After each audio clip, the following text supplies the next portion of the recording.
అధికారం ఎవ్వరికీ శాశ్వతం కాదన్నారు మాజీ మంత్రి పేర్ని నాని. అధికారుల చట్ట ప్రకారం నడుచుకోవాలన్నారు.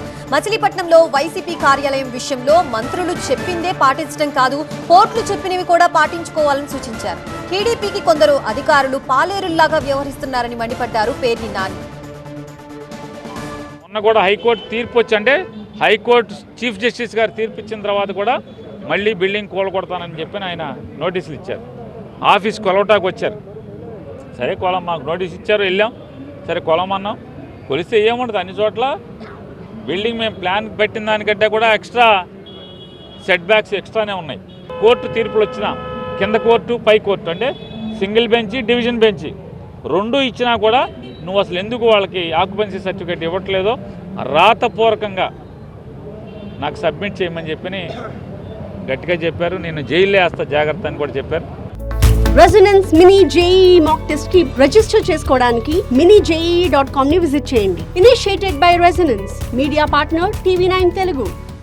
కోర్టును కూడా లెక్క చేయకుండా, వాయు వరుసలు లేకుండా, రూల్స్ కానీ ఏమీ పాటించకుండా ఆ మంత్రి చెప్పేటువంటి నోటి ఆదేశాలనే ప్రభుత్వ ఆదేశాలుగా కోర్టు తీర్పులుగా భావించి ఎవరైతే తైతక్కలాడుతున్నారో, పొగరుగా ప్రవర్తిస్తున్నారో ఇది ఒక హెచ్చరిక. ఆంధ్రప్రదేశ్ రాష్ట్రంలో తెలుగుదేశం నాయకులు అంటే మంత్రులకి, ఎమ్మెల్యేలకి, వాళ్ళకి వంది మాగుదుల్లాగా మీరు తయారైన ఎవరెవరైతే అధికారులు ఉన్నారో నిన్న కోర్టు ఇచ్చినటువంటి తీర్పు మీకు హెచ్చరిక. జాగ్రత్తగా ఉండండి.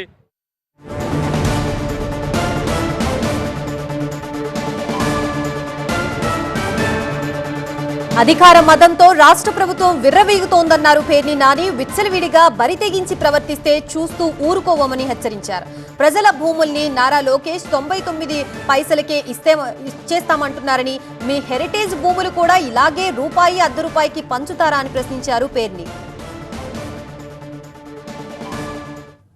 విశాఖపట్నంలో అధికార మదం తలకెక్కినటువంటి ఈ రాష్ట్ర విద్యాశాఖ మంత్రి, డిఫాక్టో చీఫ్ మినిస్టర్ గారు అయినటువంటి నారా లోకేష్ నాయుడు గారు మీడియా అడిగినటువంటి ప్రశ్నకి, ఒక విలేకరు అడిగిన ప్రశ్నకి వారు మాట్లాడిన భాష, ఎస్ నేను ఇస్తా, ఎవడేం పీకుతాడు, నేను ఇస్తారా భయ్, నేను 99 పైసలకేంటి అర్ధ రూపాయికైనా ఇస్తా అని మాట్లాడుతున్నాడు.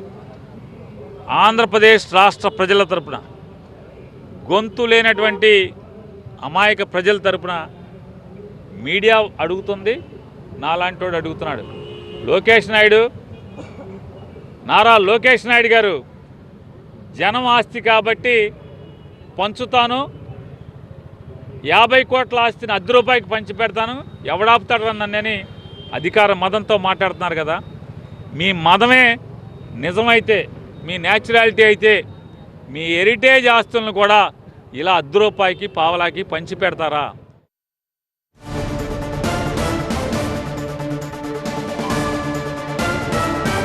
రాజధాని విషయంలో జగన్ అన్నది ఒకటైతే ప్రచారం చేస్తుంది మరొకటని చెప్పారు పేర్ని నాని.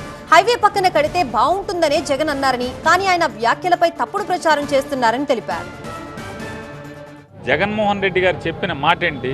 ఏమయ్యా, ఇంత జనం సొమ్ము తగలేసే బదులు హైవే పక్కన అంటే విజయవాడ గుంటూరు మధ్యలోనో, బెజవాడ బందరు మధ్యలోనే, లేదా బెజవాడ ఏలూరు మధ్యలోనో ఎక్కడో అక్కడ కట్టొచ్చు కదా. కట్టి మిగతా జోనింగ్ చేసి వదిలేస్తే అది ప్రజలే నిర్మాణం చేసుకుంటారు కదా అని చెప్పని జగన్మోహన్ రెడ్డి గారు అన్నదాన్ని ఏ రకంగా వీరు చిత్రీకరిస్తున్నారు, ఎంత దుర్మార్గంగా చెప్తున్నారు. జగన్ గారు ఏం చెప్పాడు? మరి రోజు మీరు ప్రతి సంవత్సరం చేసేదేంటి? వర్షాలు తగ్గంగానే తుమ్మ చెట్లు కొడతాం, నీళ్లు తోడతాం, తుమ్మ చెట్లు కొడతాం, నీళ్లు తోడతాం. దానికే 100 కోట్లు ఖర్చు పెడుతున్నారు. దానిలో ఒక 1000 కోట్లు పెట్టి నీళ్లు తోడతాకి పంప్ హౌసులు కడతామంటున్నారు.